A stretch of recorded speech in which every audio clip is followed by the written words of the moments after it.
এটা ইলেকশনের লাইন না, বুঝছেন? এটা হচ্ছে মোটর শোতে আসার লাইন। এই যে বিলাল ভাই, ফাইম ভাই, ভাবি আসছে, মনি আমার সামনে দাঁড়ায় আছে, আর আমরা আসছি 2024 সালে ঢাকা মোটর শোতে। ঠিক আছে, 17তম bike show, motor show, bike show, এতগুলো নাম দিছে যে বোঝা যায় না যে আসলে কিসে আসছে।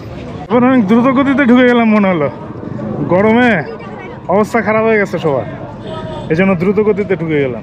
গান বাজনার আয়োজন আছে বোধ হয়, গাড়ির সাউন্ড আসতেছে সম্ভবত, এখানে ডার্ট রেস হওয়ার কথা, সেই রেসের সাউন্ড আসতেছে। রেস হচ্ছে, এখানে রেসের আয়োজন করছে, এখানে প্লাস হচ্ছে কার রেসের আয়োজন করছে।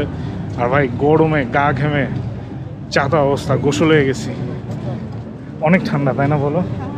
প্রচুর ঠান্ডা, মানে এত ঠান্ডা আরাম পাচ্ছি। ঠিক আছে, খুবই আরাম পাচ্ছি।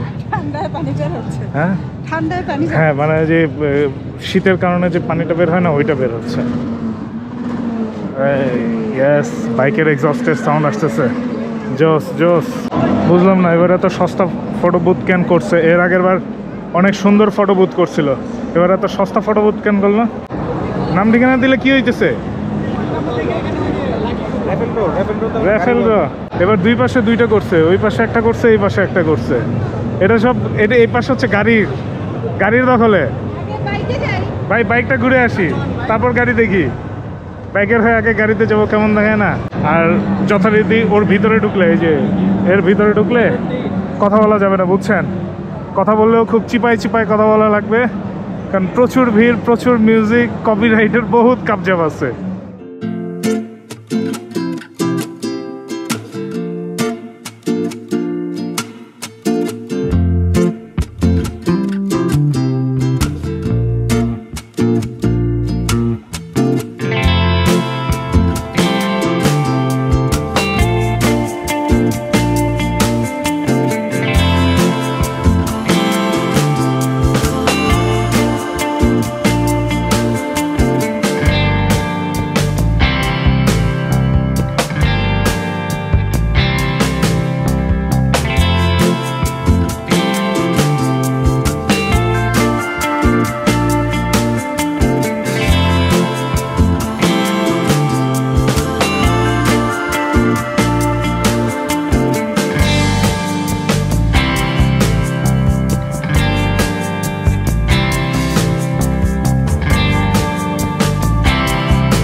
বলো, ওই বসুন্ধরার ওই মোটর শো আর এই বাইক শো এর মধ্যে পার্থক্যটা কি থাকলো? এ তো হুবহু, খালি জায়গা ছোট আর বড়, মানে আগে মতো বুঝলাম না। এ তো ওই বসুন্ধরার যেই ছোট জায়গায় মিলে করছে, এবার খালি বড় জায়গায় মিলে করছে। এ তো কোনো চেঞ্জ নাই, কিছু নেই, বরঞ্চ গত বছর বিভিন্ন বাইক ব্র্যান্ড ছিল, ইয়ামাহা ছিল, সুজুকি ছিল, পালসার ছিল, এবার তো কিচ্ছু নাই।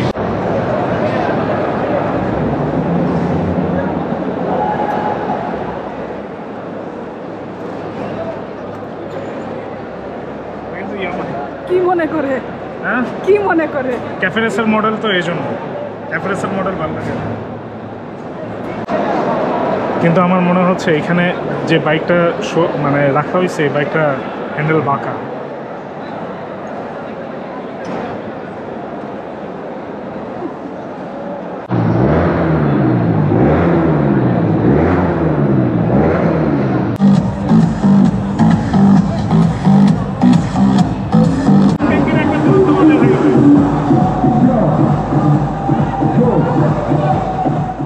এটা one of my most favourite sports bike বাংলাদেশে যদি কোনো স্পোর্টস বাইক ভালো লাগে থাকে, সেটা হচ্ছে সিবিআর।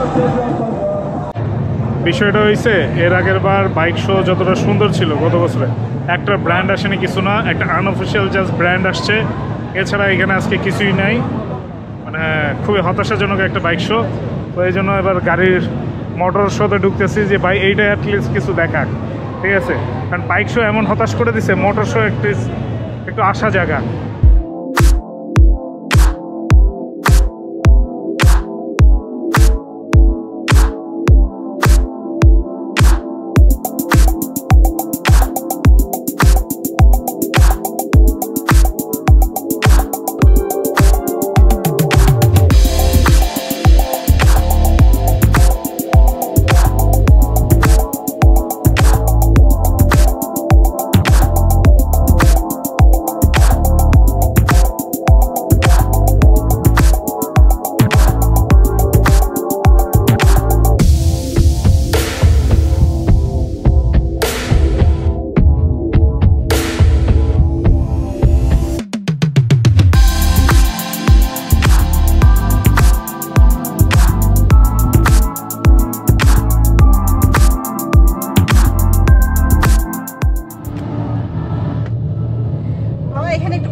বাইরে এত সাউন্ড, কথা বলা যাচ্ছে না। এখন বাইক বেশি নাই, গাড়ি বেশি আছে। বাইক নিব না গাড়ি নিব, কারণ বাইক দেখবো না গাড়ি দেখবো, গাড়ি অনেক বেশি। বাইক মাত্র কয়েকটা দেখলাম, দেখছেনই তো, ওখানে কথা বলা যায় না কারণ কপিরাইটের সমস্যা আছে। সো এখানে বসে কথা বলতেছি, কথা বলা যাচ্ছে, তাই গাড়িটা আমার বেশি ভালো লাগছে।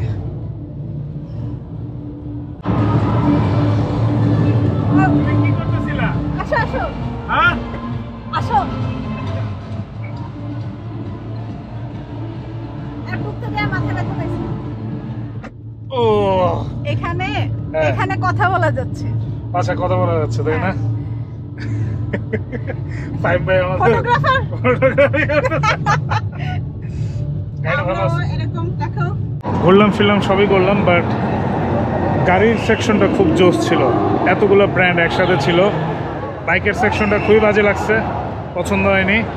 আর এখানে মনে করেন যে বাইরে হচ্ছে ডার্ট রেস, বাইক রেসের আয়োজন করছে, কিন্তু এই ভিতরে যেখানে বড় বড় ব্র্যান্ড থাকার কথা, আমি বলবো যে এটা বাইক শো হিসেবে এটা আসলে বিফল, কারণ বড় কোনো ব্র্যান্ড আসেনি একটা বাইক শোতে, যেখানে গত বছর লিডিং ব্র্যান্ডগুলো ছিল হচ্ছে বাজাজ, সুজুকি, হন্ডা, সবাই ছিল, বাট এবার কেউই আসেনি। তো আমি বলবো যে বাইক শো হিসেবে এটা একটা খুবই হতাশাজনক বাইক শো। ও মাই গড, আমি তো ছবি তুলতে ভুলে গেছি কিসের ট্রাকের সাথে। ট্রাক? এবার ট্রাক ছিল, ট্রাক ছিল, কিন্তু ট্রাকের ওখানে যে অসুস্থ মানসিকভাবে অতিরিক্ত সাউন্ডে যে নাচ গান চলতেছে, এটা তো মেনে নেওয়া যাচ্ছে তোমার না। খুঁজতে যাবে ভুলে গেছি। আমি ট্রাক পেয়েছিলাম, আমি ট্রাকের সাথে ছবি যাই হোক, তুলতে পছন্দ তোমার করি। আপগ্রেড হয়েছে, তুমি ট্রাক থেকে অটো রিক্সায় আসছো, ভুলে যেও না। কারণ- চলো বের হই। কারণ স্বয়ং প্রধানমন্ত্রী দ্বারা পারমিটেড এর জন্য। চলো বের হই। 50 টাকার টিকিটে চিরকুট শুনতেছি ভাই।